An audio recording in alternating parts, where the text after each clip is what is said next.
राधे, कैसे हो आप? राधे राधे जी, बढ़िया।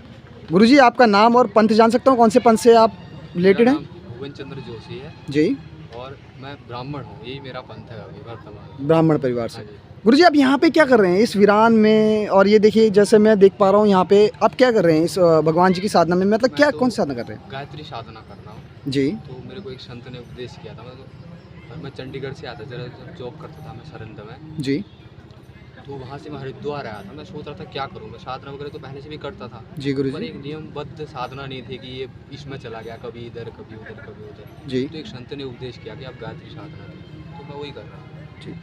तो गुरुजी, गायत्री साधना में अब कितना समय हो गया है नील होते हुए? मेरे को 6 से 7 महीने हुए हैं। 6-7 महीने। इससे कुछ अनुभव हुआ आपको गुरुजी? हाँ, गायत्री साधना का अनुभव तो हो जाता है आदमी को, प्रत्यक्ष होता है अनुभव। जी, अनुभव तो हाँ, अनुभव हो गया। अनुभव हो गया है। गुरुजी, आप जॉब करते थे चंडीगढ़ में, और चंडीगढ़ में जॉब करने के बाद आपको क्या लगा कि यहाँ पे आप इस जगह आएँ और ये साधना करें? मतलब ये मुझे समझ में बिल्कुल नहीं आया, तो आप विस्तारपूर्वक समझाएंगे मुझे? इसकी वजह ये है कि हर आदमी को कुछ न कुछ हम तलाश कर रहे हैं जीवन में। जी, प्रत्येक व्यक्ति, तुम भी कुछ तलाश करने आए हो। जी, इस जीवन में जो भी इस ब्रह्मांड में चला तलाश कर रहा है। हर जी, चीज़ दौड़ रही है। सूर्य दौड़ रहा है, चंद्रमा दौड़ रहा है, हर चीज़ किस लिए दौड़ रहे हैं? जी गुरुजी, ये उसको सुख को पाने के लिए दौड़ रहे हैं।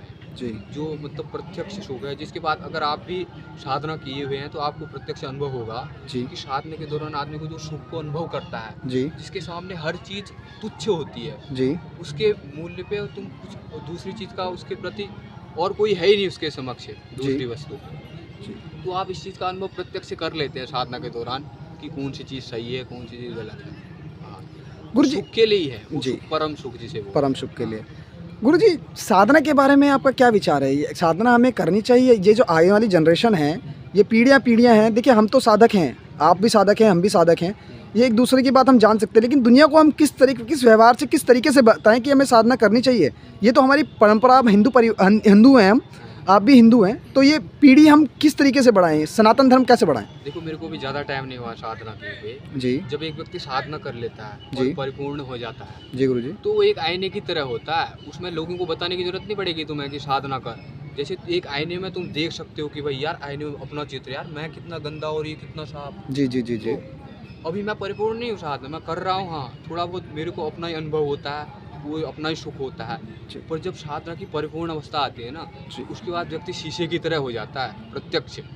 जी, शीशे में जैसे देखने से अपनी शक्ल दिख जाती है कि भाई यार, मैं इतना गंदा और इतना साफ, तो अपने आप ही प्रवृत्त हो जाता है आदमी दूसरे को देख के। मैं भी किसी को देख के ही प्रवृत्त हुआ हूँ साधना में जी।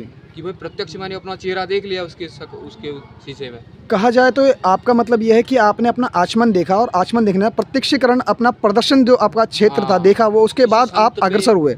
आप किसी संत को देखोगे ना, जी, जैसे वृंदावन के एक संत चल रहे हैं, प्रेमानंद जी महाराज, जी, तो उनको मैं भी सुनता था। जी गुरुजी, अब देखो, वो संत ऐसे हैं जिनको देखने से आप अपनी शक्ल दिख जाती है। मुझे भी अपनी दिख गई, भाई ये क्या, मैं क्या। जी, तो इससे स्पष्ट हो जाता है, आप धीरे धीरे अपने आप ही व्यक्ति प्रेरित हो जाता है।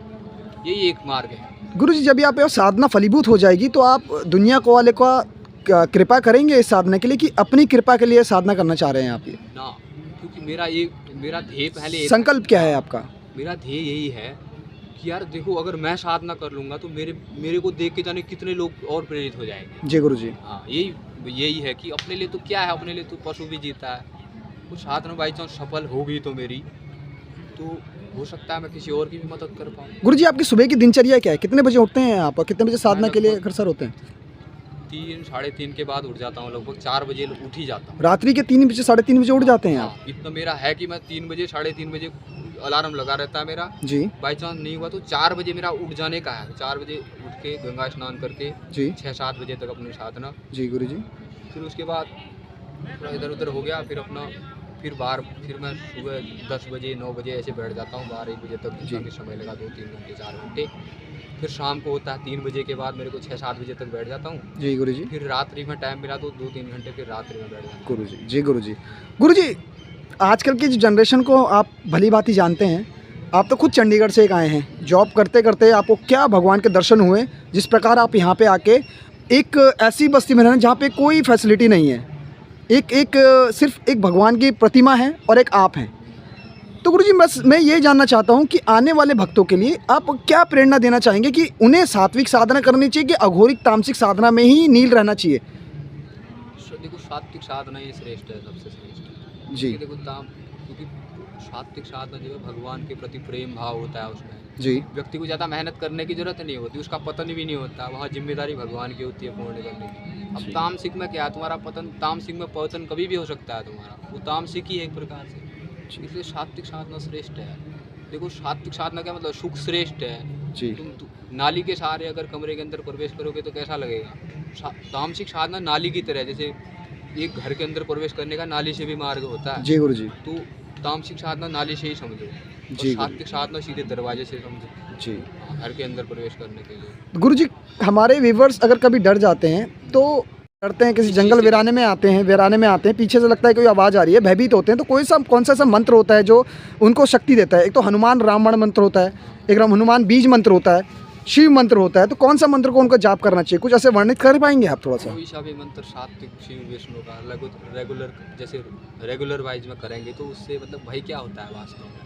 जी साधना के दौरान आपको पता है, साधना के दौरान जब करते हैं तो मन कितने सारे भय उपस्थित करता है, जी कितने सारे दुख उपस्थित करता है। जी तो उससे ही तो मन, भाई तो सारे मन के अंदर है। साधना करोगे तो प्रत्यक्ष तुम्हारे अंदर मन जाने कितने बाण मारता है वहाँ पे। जी जी कभी तुम्हारे रोग आ जाएगा, कभी दुख आ जाएगा, कभी कष्ट, मतलब एक से एक बस यही। गुरुजी, मैंने और मेरे साधकों ने, कई साधकों ने हनुमान साधना की थी। बड़ी अघोर तरीके से बोलते हैं कि हनुमान जी की जो प्रतीक्षा होती है ना, जब शिव भगवान की सात्विक तौर पे करेंगे तो वो हम पे परछाई पड़ती है, कंठ पिशाचनी साधना करेंगे तो हम पे गंदगी आती है। माफ़ी चाहूँगा लेकिन ये हकीकत है, जिस तरीके की साधना करेंगे उस तरीके की परछाई आती है आप पे, तो ये हकीकत है गुरुजी?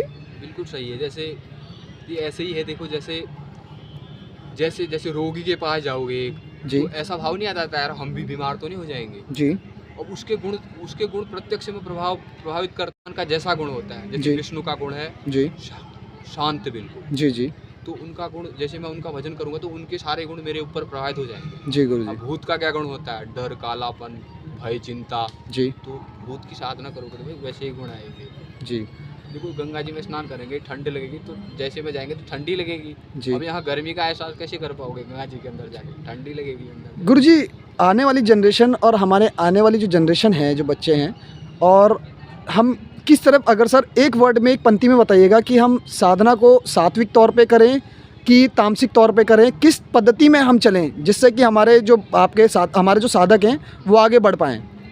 सात्विक में ही चलना, पर फिर व्यक्ति के गुण पे भी निर्भर करता है। जी जैसे किसी की सात्विक प्रवृत्ति होती है, किसी की तामसिक होती है, किसी जी। की रजोगुणी होती है, जी। तो उसकी व्यक्ति स्वयं चुन लेगा अपने लिए कि सात्विक व्यक्ति सात्विक ही चुन लेगा। जी। हाँ, जो रजुगुणी तरुगुणी वाला व्यक्ति होगा वो अपनी ही विद्या को चुनता है और उसी हाँ, अगर अपने सर में हिसाब से चलता है, चलेगा, उसे चला ही नहीं सकते अब अपने। चला ही नहीं सकते, उससे आपका नुकसान भी बहुत होता है। हाँ, नुकसान तो होता है। गुरुजी, आपका फिर से दोबारा नाम जान पाऊंगा? भुवन चंद्र जोशी, गोविंदर चंद्र जोशी जी। किस पंथ से आते हैं आप गुरुजी? ब्राह्मण। ब्राह्मण पंथ। धन्यवाद गुरुजी, बहुत अच्छा लगा आपसे बात करके। और हमारे गुरुजी यहाँ पे जिस तरह से बैठे हैं, यहाँ पे देखिए, आप जान सकते हैं ये शिवलिंग है, भगवान है, और यहाँ पे इनकी कुटिया। और कई लोग जानना चाहते हैं व्यूअर्स हमारे कि कहाँ से ये अग्रसर होते हैं, तो मैं आपको बता देता हूँ। यह है घाट हरिद्वार से, ये आपको जूम करके दिखाता हूँ, घाट हरिद्वार, ये एड्रेस चेक कर लीजिएगा। और ये आपका मंदिर है ये, और ये देखिए गंगा माता है यहाँ बह रही है, ठीक है। कभी भी अगर कोई भी असुविधा होती है, कुछ भी प्रॉब्लम होती है तो आप यहाँ पे आ सकते हैं।